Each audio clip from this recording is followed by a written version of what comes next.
කමලා. ඉතින් මොකෝ වෙන්නේ? ඒක නෙමෙයි කමලා. උඹ ලොකුණා මොකද කරන්න හිතන්නේ? මොනව කරන්නද ධර්මයේ අයියා? බඳින්න තමයි හිතන් ඉන්නේ. එම නෙමෙයි බං. මං අහන්නේ උඹ කවුරු වෙන්නද කැමති කියලා. කවුරු වෙන්නද ඉතින්? මනාලෙක් වෙන්න. එහෙම නෙමෙයි යකෝ. මං අහන්නේ ලොකු වෙලා ලබා ගන්න හිතන් ඉන්නේ මොනවද බං? මනමාලියෙක් තමයි ඉතින්. ගොන් ලබ්බෝ. මං ඇහුවේ අම්මයි තාත්තයි වෙඩියෙන් මොකද කරන්නේ කියලා බං. ලේලියෙක් එනවා.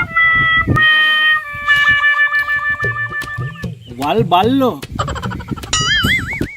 මේ අම්මා තාත්තා උඹෙන් මොනවද බලාපොරොත්තු වෙන්නේ? මුණුපුරෙක් තමයි. මුණුපුරෙක්. යකෝ, තෝගේ ජීවිතේ අමාරුම දේ මොකද කියලා කියපන් බලන්න. කසාද බඳින එක තමයි ධර්මයේ අයියා. ගොම්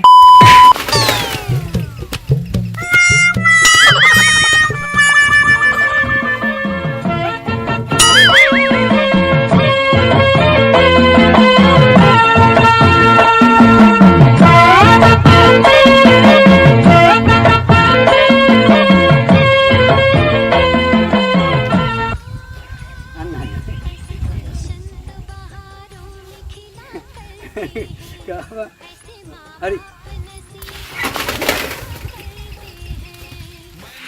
වල් බල්ලෝ. නෑ නෑ නෑ. මම බහලා ගෙනලා ඔව්. ඈ ඔව් වැඩිය මේ හිතන්න එපා.